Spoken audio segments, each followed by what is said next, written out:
A esta hora de la mañana estamos en contacto periodístico con Jonathan Chávez. Él es segundo candidato a la Asamblea Nacional en la lista de número 1 de Centro Democrático. Vamos a preguntarle, bueno, si esta lista, Jonathan, ahora nos vemos a través de la pantalla, es correísta, no es correísta, cómo es el asunto. Por ahí comencemos este diálogo. Bienvenido, Jonathan. Buenos días. Buenos días, estimado Salomón. Un saludo enorme a todos quienes escuchan en la radio. Bueno, yo me defino como un ciudadano que cree en lo que ha realizado durante los 10 años la Revolución Ciudadana. Me considero alguien que se ha beneficiado desde la ciudadanía, no a través de un puesto público, un cargo público, de cada una de las políticas que había establecido en su momento el expresidente Rafael Correa. ¿Qué le digo? Ustedes procuran diferenciar entre lo que fue Rafael Correa y lo que ha sido Lenín Moreno. ¿Cuáles diferencias de las que las encuentran? Las diferencias son muy evidentes. Lenín Moreno ha gobernado con Nebot, con Lazo, con lo que se conocía o se conoce como la partidocracia. Esa es la diferencia. No se ha cumplido en lo absoluto el plan de trabajo que en su momento se estableció en las urnas o ganó en las urnas. ¿Qué tiene que decirle usted al gobierno de Lenín Moreno, por ejemplo? Que lamentablemente ha traicionado la voluntad popular desde el 24 de mayo de 2017, ese día fatídico en el que a día siguiente empezó a organizarse el reparto de la patria sobre pretexto de la gobernabilidad. Y como vemos ahora, son los resultados están a la vista. Tenemos desempleo, tenemos una desatención total en el tema de salud, de educación, que obviamente es algo que nos ha dolido muchísimo a los ecuatorianos.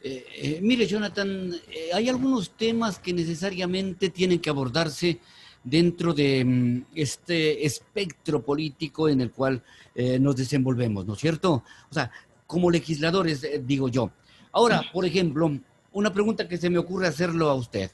Es decir, ahora no se va a votar en plan, que digo, por individualmente por los candidatos, sino es un voto en plancha. Por lo tanto, el segundo candidato no resulta elegido, pero debe haber internamente acuerdos de participación legislativa. ¿Eso han hecho ustedes dentro del Centro Democrático? Bueno, hay algo importante que destacar. Quien participa en elecciones hace lo posible por alcanzar la curul. Por algo hay dos espacios. Obviamente, en la carrera electoral se complica mucho, obviamente, por la diversidad de candidatos y por la valía que cada uno puede tener. En todo caso, lo que se ha planteado es simplemente participar para poder alcanzar la dignidad. Obviamente, una vez de que se conozcan los resultados, si es que obviamente la primera candidata merece el favor popular, definitivamente lo que habrá es que hacer un trabajo coordinado para apoyar ese trabajo legislativo. ¿Qué puntos fundamentales tienen ustedes para exponerle al país como propuesta legislativa? Bueno, en lo particular, como Jonathan Chávez, es importante señalar que mi participación obedece a una necesidad ciudadana. Yo inicialmente me postulé como un ciudadano, hice mi propia postulación, que es un poco, por así decirlo, sui generis, no vine cobijado por un partido político, más allá de mis propias convicciones e ideales políticos.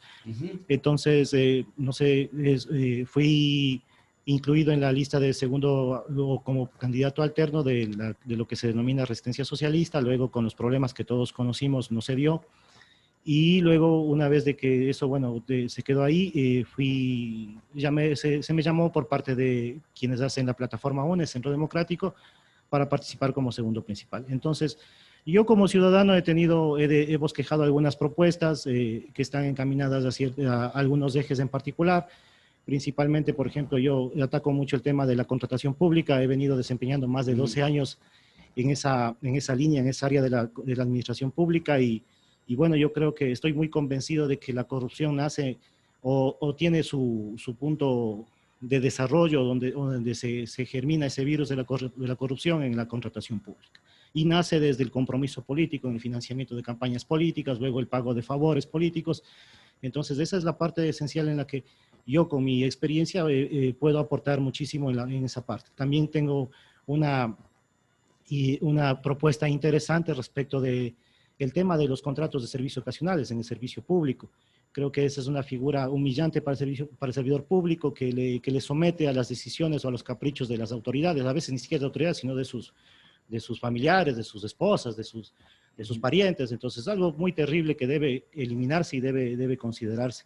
Yo creo también que es importantísimo darle una verdadera aplicabilidad a la ley especial amazónica, porque vemos que la ley amazónica es interesante, puedo decirla, es bonita, pero hasta dónde hemos logrado obtener los beneficios de ella. Entonces yo creo que hay unas situaciones importantes dentro de la ley amazónica que deben ejecutarse. Por ejemplo, el tema de los créditos preferentes que habla la ley, el tema de la preferencia en la contratación pública, el tema de la tributación que todas las empresas que explotan recursos, que deben tener su sede acá en la Amazonía, entre otros aspectos que hasta ahora no hemos visto que se cumplen y que tampoco ha habido esa capacidad para exigir su cumplimiento. Entonces creo que es importante. ¿Por qué? Porque esa ley, al ser especialísima, incluso dentro de sus principios habla de que es especial y que prevalece sobre otras de rango igual o inferior. Entonces es necesario tomar en cuenta en el aspecto ambiental. También habla claramente la ley amazónica que el que contamina paga y el que reforesta debe revertir a sí mismo esa deforestación, debe reforestar. Entonces, esos principios deben tomarse en cuenta y deben aplicarse efectivamente. Para eso se creó la ley, no como un simple canto a la bandera. Es decir, la conservación es uno de los temas que igual será planteado en la campaña electoral. ¿Cómo verle la conservación desde un ámbito, no del que cuida la mariposita, así, del que no del que cuida el arbolito, no, sino más bien dentro de una política estatal y que sea legislado en torno a lo que el Estado ecuatoriano debe regular para la conservación ambiental? Y ahí viene la explotación minera a gran escala, viene la posibilidad de la explotación petrolera y qué políticas deberían implementarse en este punto, Jonathan. Es importante eso. Lo que usted ha mencionado, Salomón, es demasiado claro. No podemos solamente pensar en un sueño utópico de la conservación o del ambientalismo como tal.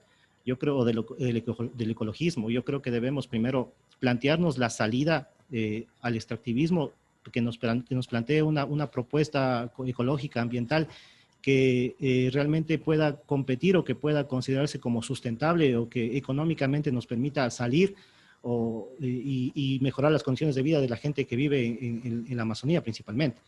Entonces yo creo que hay que partir de aquello, ¿no es cierto? Es necesario establecer una política en la que digamos, bueno, la explotación petrolera tiene que llegar a un cierto punto en el que debemos terminarla, debemos aprovechar esa explotación. Obviamente debemos decir, vamos a utilizar las políticas ambientales más efectivas y los recursos que tengamos vamos a revertirlos en proyectos para ir definitivamente a un tema de desarrollo o protección de los sistemas naturales. La minería a gran escala igualmente, Jonathan, como una posibilidad que desde el Estado se promociona, pero que es también cuestionada por determinados, por quienes serían los perjudicados en esta gran explotación. En ese tema, ¿cómo lo ve usted?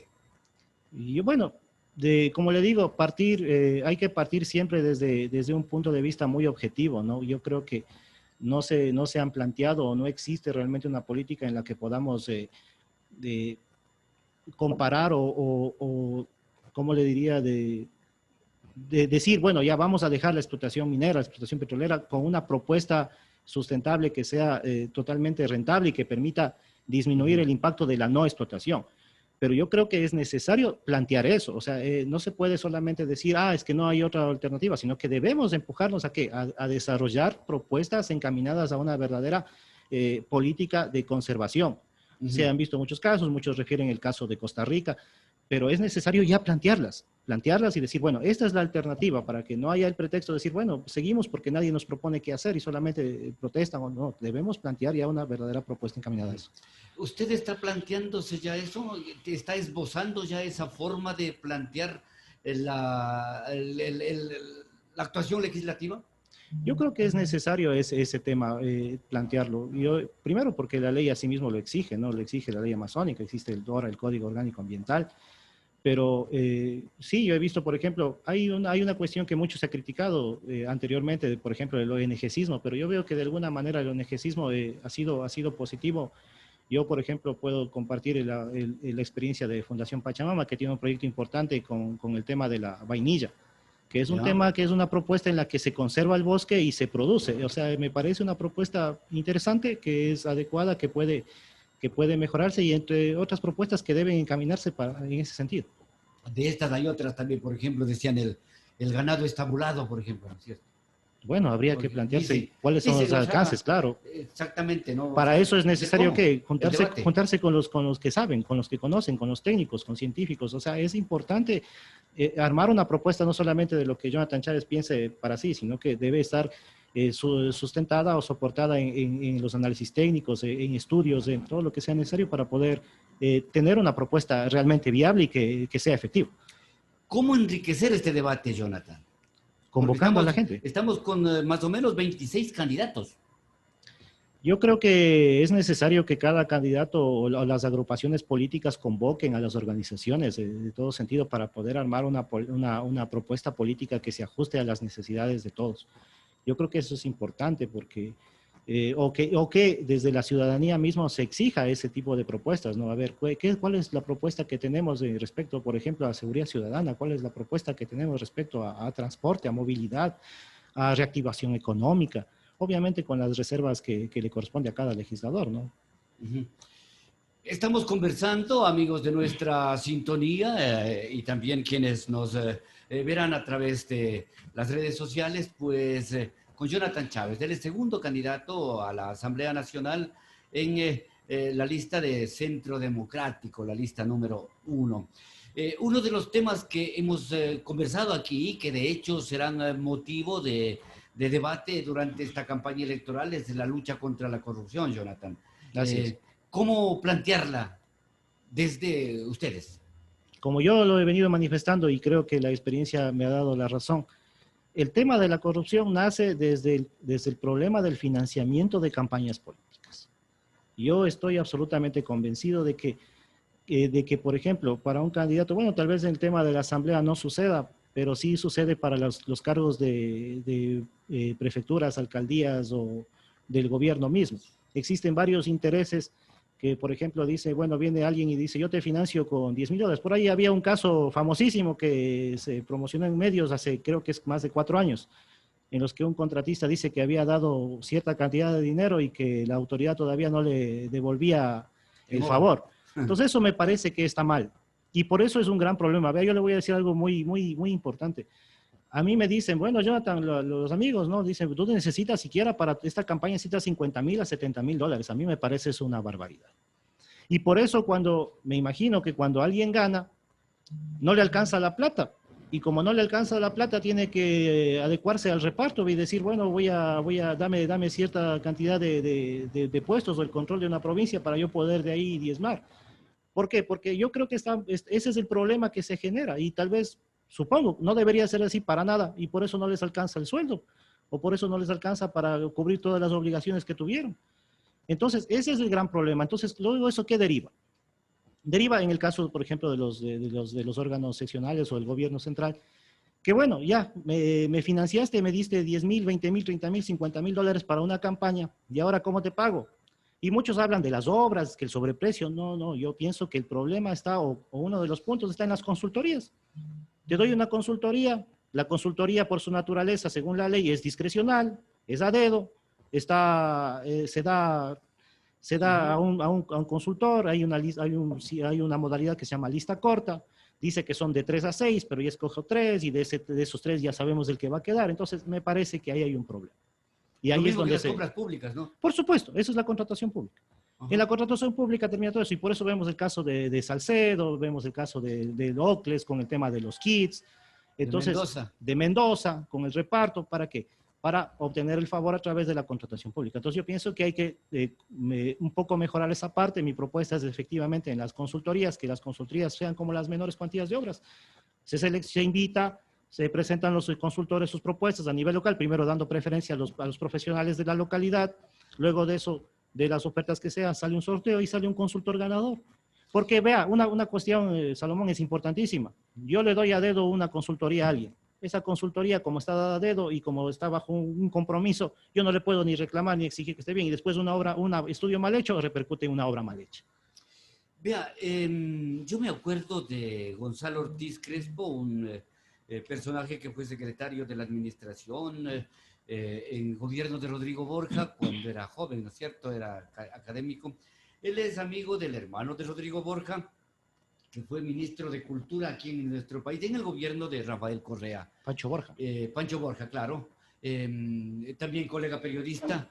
Y pues él, Gonzalo Ortiz nos contó aquí en Nina Radio, nos contó que Pancho Borja le había comentado que en el Ministerio de Cultura existen apilonadas las consultorías, ¿ya? Las consultorías. Imagínense esa corrupción, por no hablar de otros temas, que fue referido, le digo, con nombres y apellidos, pues eso es lo que tiene que eliminarse, Jonathan. Es que es así, es que generalmente, bueno, digo, busquemos consultorías, por eso incluso hubo, no sé si en un momento de crisis que tuvimos, que se dijo, bueno, solamente no vean a un banco de consultorías que ya existe, es decir, a veces eso se da, o sea, se da por pagar un favor político, esa es la forma más fácil de pagar el Pero favor también más político. cínica, ¿no? Sí, sí, por supuesto. Terrible. Por supuesto, se habla mucho de las licitaciones, de las cotizaciones, yo digo, eh, sucede algo, bueno, yo lo que escucho, ¿no? Dicen, bueno, no se puede confiar en la misma gente del municipio porque aquí todos nos llevamos entre todos y todos son amigos. Pero va alguien y se consigue un amigo para que le ayude a ver un proceso, eso está mal.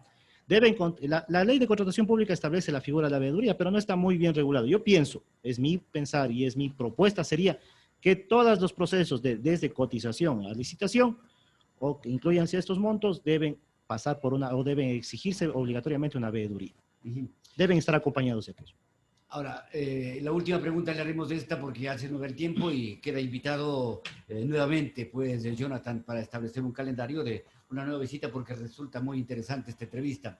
Bueno, también se dice que hay que procurar que devuelvan lo robado. Esta última preguntita. Por supuesto, yo pienso que, y eso hay algo que tomar en cuenta, el tema de la corrupción no es particular o nunca ha sido particular de un movimiento o de un gobierno en específico. Yo creo que esto se ha dado en todo lado. Si no vemos, por ejemplo, en el municipio de Guayaquil, es porque ahí yo no sé qué poder tendrán allá para que ni la Contraloría pueda entrar, porque yo creo que esto no es exclusivo de una sola corriente política. Yo creo que hay que recuperar todo. Y como alguna vez lo dijo el ex vicepresidente Jorge Lazo, regresemos 40 años y desde ahí empecemos a ver todo. Yo creo que es necesario, o sea, hagamos una limpieza, limpiémonos, curémonos en sano y hagamos una limpieza total de este tema. Pero Yo estoy totalmente... corrupción en el gobierno de la Revolución Ciudadana. En todos lados, lamentablemente es algo que viene arraigado, pero que también viene arraigado desde la sociedad. Nosotros también como ciudadanos debemos empezar a tener otra forma de ver las cosas. Nosotros somos especialistas, los ecuatorianos, en verle la quinta pata a la ley y saber cómo rebuscarla, y por eso el legislador cada vez tiene que estar cerrando. Yo creo que en un estado ideal, en un estado donde todos los ciudadanos seamos conscientes y las autoridades y los funcionarios y todos los contratistas, porque también se habla mucho del servidor público y a nosotros se nos humilla, se nos vilipendia, pero ¿quiénes son los corruptores? También los privados. Entonces, es necesario que haya ese cambio desde la sociedad misma. ¿Sí? Nosotros somos expertos en pasarnos un rojo, en parquearnos mal, en hacer todo y creemos que solamente lo que vemos desde arriba es lo malo. Claro, y los policías también son expertos en pedirle la licencia, ¿no? Bueno, hay de todo, exactamente. De todo, Entonces, ¿no? nosotros como sociedad debemos empezar a cambiar. Por Ajá. eso mi lema es cambiar para mejorar. Debemos cambiar para mejorar. Y solo así vamos a tener la capacidad también de, como nosotros hacemos las cosas bien, exigir un representante que se adecue a esas expectativas.